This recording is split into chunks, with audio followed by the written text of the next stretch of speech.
historic night. Please join me in welcoming the Mistress of Ceremonies of the 2025 White and Red Ball, Miss Lucie Bucki.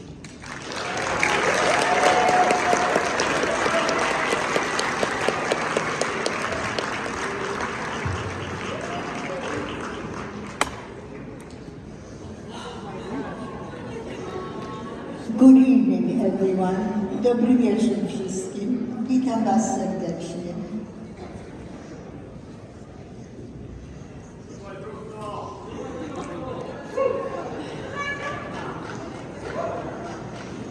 Let me just arrange my speech in order.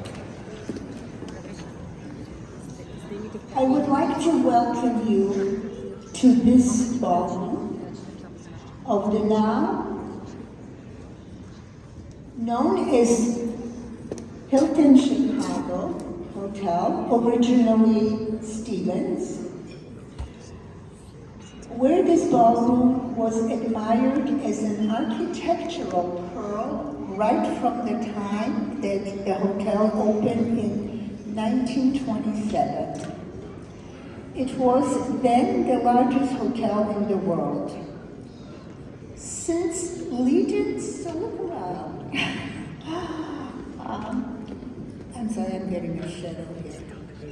Since Legion's founding in 1939, most of our balls were held here.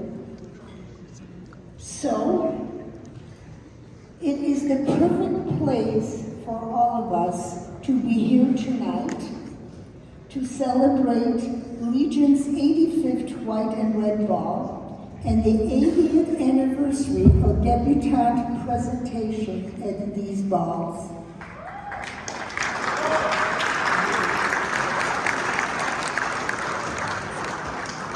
A little ball history. At the beginning, this ball was known as Bal Amaranto.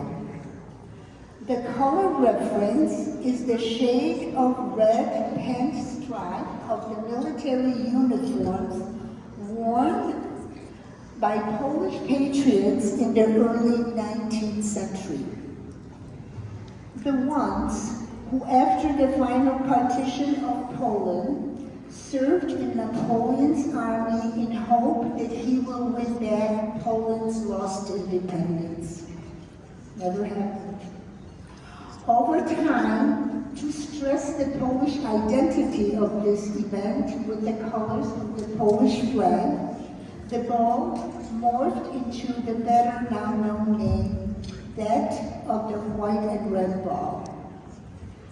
Through the decades, it became Chicago's legendary event, famous for its elegance and uniqueness.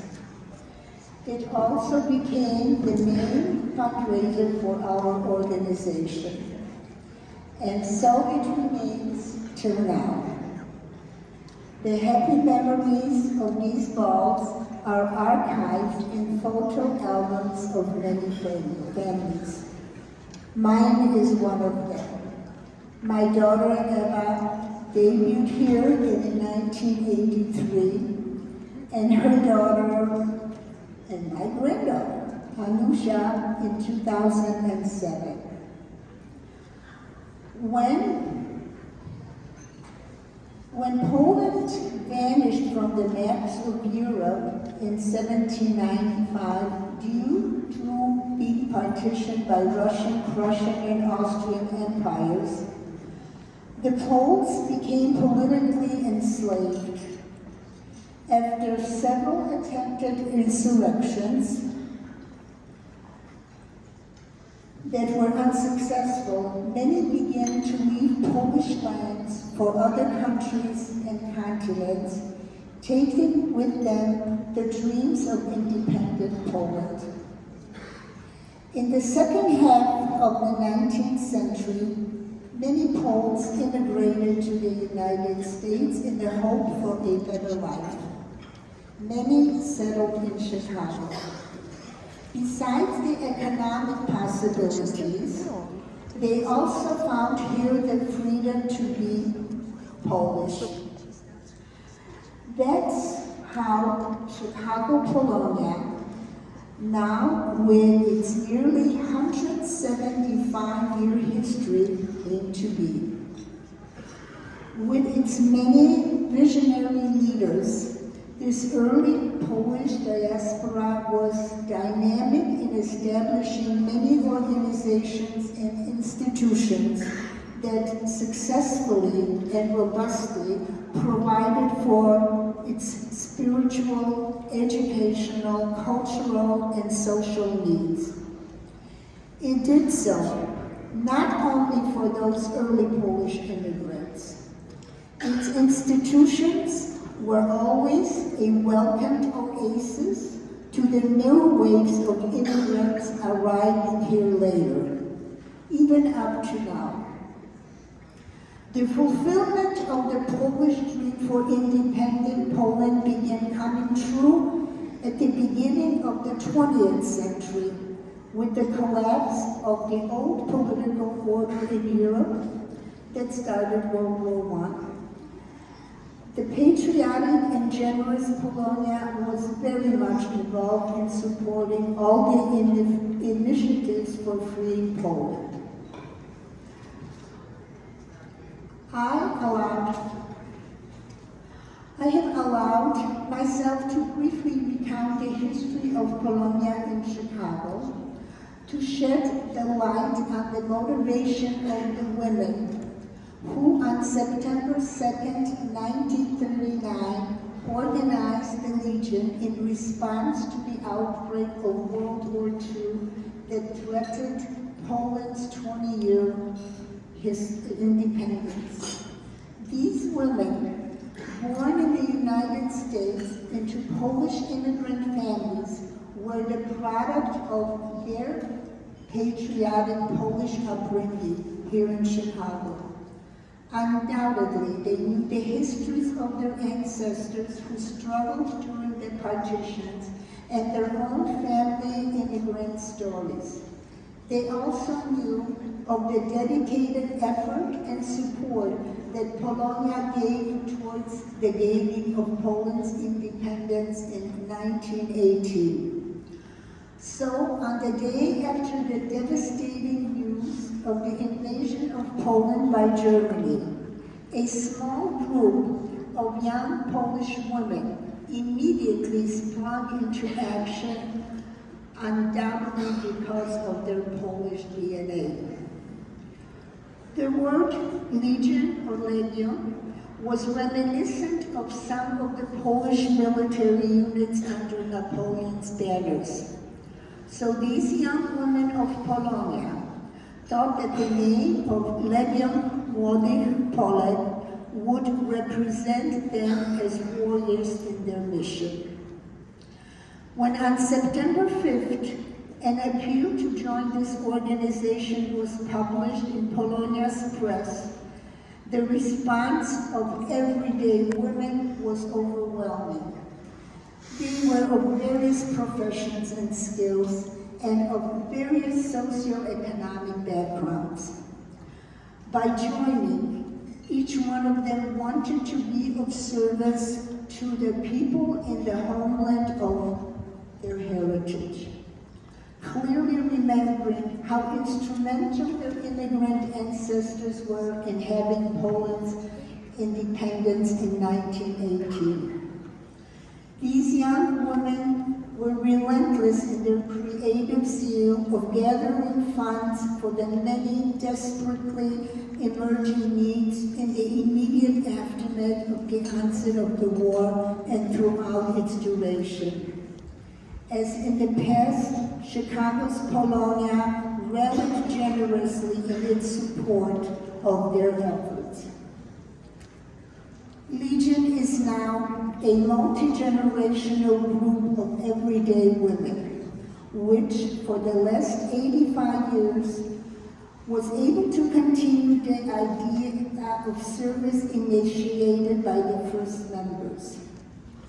We are an all-volunteer organization. Every year, hundreds upon hundreds of joyful volunteer hours are being devoted to our fundraising efforts and administrative duties required to have these funds wisely distributed. In our traditional effort to maximize the value of our philanthropic possibility, each one of us continues to be a paying guest at our events. Legion's mission of philanthropy is only possible because of the generous efforts of our debutantes, their dedicated families, and their friends, for which we are grateful.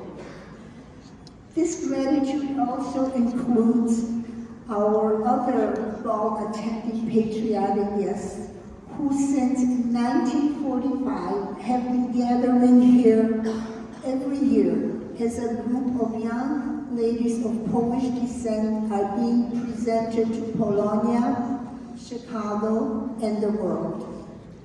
Legion's debutantes bow in service to Legion's noble causes that directly and indirectly touch many lives near and far.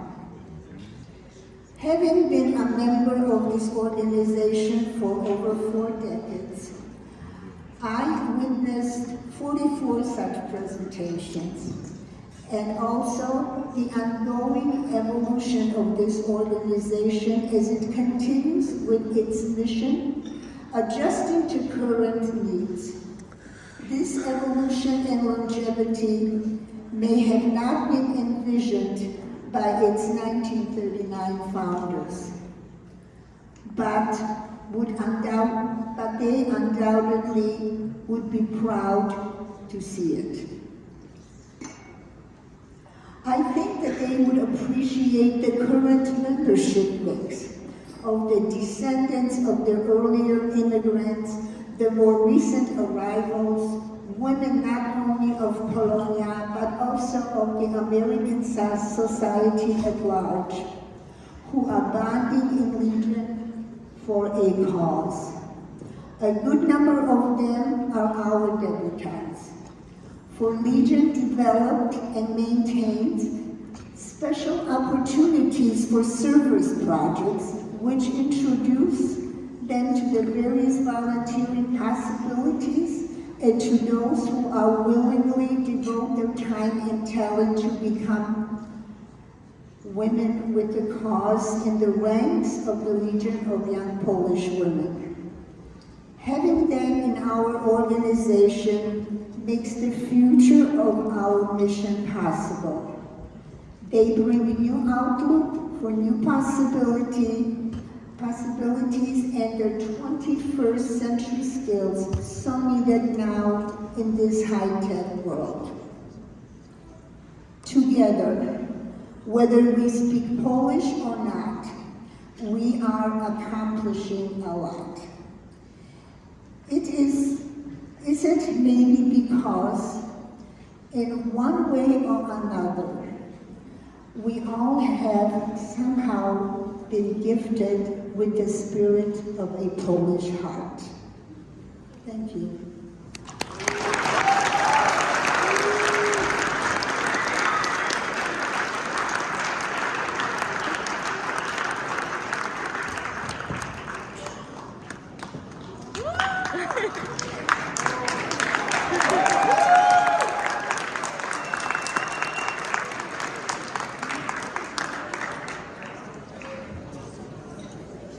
You need to guide her.